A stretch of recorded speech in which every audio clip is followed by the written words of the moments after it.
My husband's affair left us with a child he hid for 5 years, and while he refuses to face the mess he's made, I'm the one who chose to take her in and pick up the pieces for our broken family.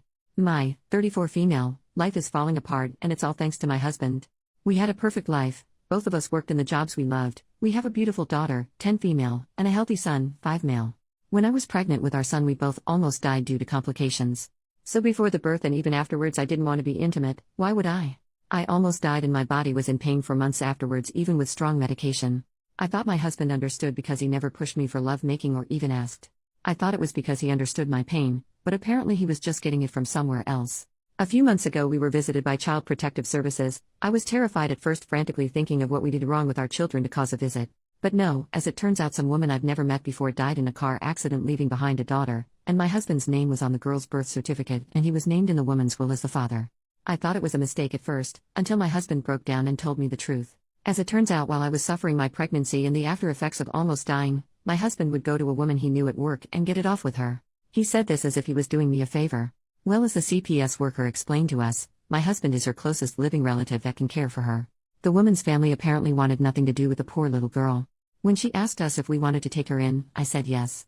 Yes, I know this might be the true cause of all my issues, but my husband pawned that poor girl off to live with her single mother for 5 years. He doesn't get to pawn her away when she needs help. She's his responsibility, and now is ours. I told him I'll help take care of the necessary visits for wellness checks and help with whatever CPS wants us to do. All he had to do was explain everything to our children. The fact I'm saying this tells you what he did. Yes, nothing. We had to clean out a room and buy new furniture and even looked for some toys. Our children go to a private school, so I picked up some more work hours in order to be able to afford her tuition. I was the one who had to tell our extended families the big change because he didn't want to do so. I did almost all the heavy lifting. So color me shocked when his daughter finally joins our family 2 weeks ago and the first words out of our children's mouths was, "Who's that?" Yes, I was the one who had to tell our children's school, extended families, family doctors, and my workplace about my husband's affair and subsequent addition to our family. But he couldn't tell our children, being he was too ashamed to face them. So guess who was the one who had to explain that they have a sister now as I'm trying to settle the poor girl into her new home and room? And shocker, our children didn't take the news well as it was happening right in front of them. My daughter was screaming while crying, causing my son and the little girl to cry. A situation that could have been avoided if my husband just did the one thing I asked of him and explained everything to them much sooner. It's been 2 weeks of her living with us and the situation hasn't improved. My husband has not picked up the slack that comes with having a new addition to the family, so we're struggling right now to make ends meet. I feel embarrassed bringing all 3 children around for appointments and groceries because the little girl is very much obviously not mine, and I can tell people are judging our family. My daughter is much moodier and less happy and refuses to even acknowledge our newest addition to the family. Our son doesn't really understand what is going on, and it's causing even him to lash out. And I don't even know how to help the poor little girl because I know that if I feel like my life is falling apart, she must feel even worse. I suggested family therapy for our children, even just marriage therapy, so we can hopefully move past this and work together as a unit for all the children. He's refused everything, saying that he knows he'll be lectured by everyone when all he was doing was trying to help me. I just don't know how to fix this. Please help me. I don't want to divorce him because I just know that will make it worse for the kids, but that's the only option my family is telling me. Meanwhile, his family is begging me to make this work and to just look past it. Edit to add. Thank you. I hear you all loud and clear. We'll be looking into therapy for me and the children and hopefully a good divorce lawyer. But first I need to get some answers because some of you are raising some good points. Update just over 1 month later. I'm sorry, you all were right. It was a lie. When all of you were pointing out how the kids' responses to youngest arriving didn't make sense, it made me realize how correct that is. They came home to a room all made up and I made passing comments to them asking about how excited they were for youngest's arrival. They should have known about her. At this point I decided to just ask my eldest daughter directly because she was still so upset about it, and I think subconsciously knew I wasn't going to get the truth from my husband. So I went to her room while she was lying in bed and I asked her. I told her that I asked her father to explain to the 2 of them what was going to happen. They saw her new room. I talked about her to them, so I don't understand my eldest's reaction. So yes, it turns out husband didn't tell them and then me the truth. A surprise to no one I am figuring out. The story he told the kids was that youngest was a daughter of one of our friends, and we felt so bad we had to take her in. Nothing about her being their half-sister or him having a daughter with another woman. Well, when she came home that day and the kids asked who she was, the pictures we were able to share of youngest, she had braids in and wore much different clothing than when she arrived. It was my response to them that ruined his little lie. This is youngest's name, your half-sister, remember? Our son was too young to really get what it meant, but our daughter did. That's why she freaked out that day, not because of the new addition to the family but because what the new addition meant. I apologize for causing her to freak out that day, for not sitting both her and her brother down for a real discussion over how they feel and to make sure their father did what he was supposed to do, and apologize for only talking to her now after she had a much-deserved reaction to it all. My daughter accepted the apology, and I asked her if that was why she was distant from the youngest. She told me that's part of it, and because word got out at her school about what the newest addition to our family going to the school meant, so now she's getting teased and picked on for having a father who cheated. It broke my heart realizing just how badly I messed up. By continuing to beg the spineless man they called a father to help them and then allowing myself to get shut down, I was essentially allowing all the kids' needs to be ignored. I told my daughter I'll sign her and her brother and sister up for therapy. Of course, the pathetic man tried to plead with me not to when I mentioned signing the kids up, but I told him to give it up already.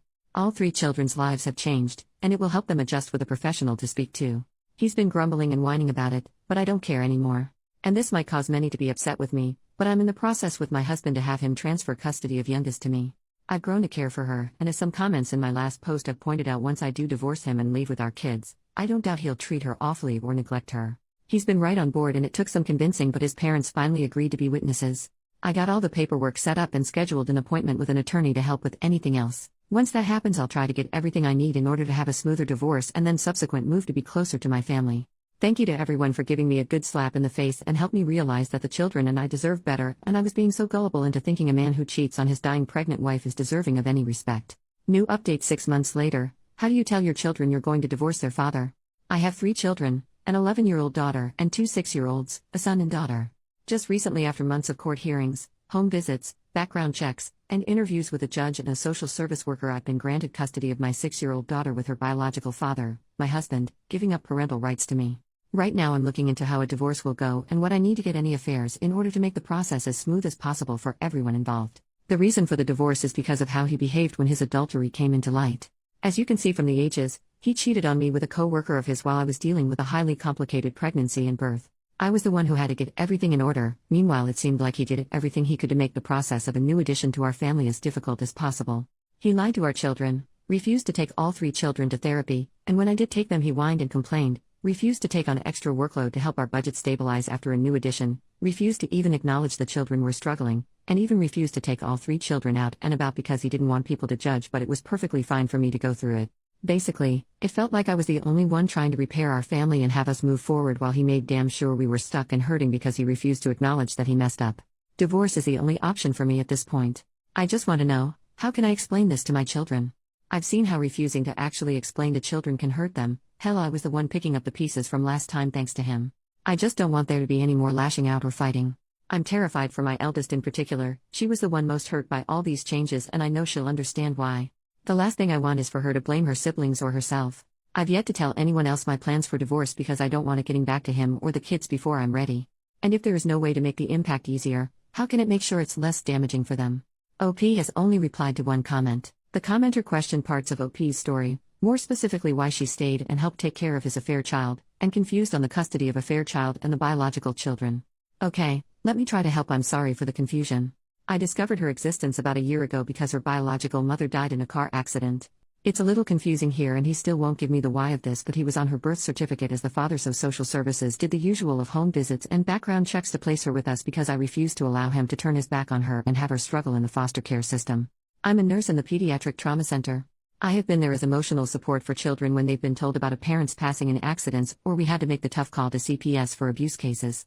I do not wish for anyone to witness when a child realizes that they're an orphan or being taken away from their parents. It's why I push for us to take her in. People on Reddit have told me that I'm too much of a saint for taking her in, and that's why they don't believe me. But if you ever had to rub the back of a 4-year-old having her first panic attack because she was told her parents didn't survive, I hope you understand why I refused to ignore a 5-year-old who this time I could save from the system. After the fallout that was primarily caused by my husband, and truth be told I also have some blame for it as well, I decided to divorce him. I asked him to transfer her custody to me because I knew after the divorce there's a high chance they would keep her with him and he wouldn't be a good father to her. I didn't want to risk the chance of that. I know that if I was the one to have custody of her I won't have to worry about that in the divorce.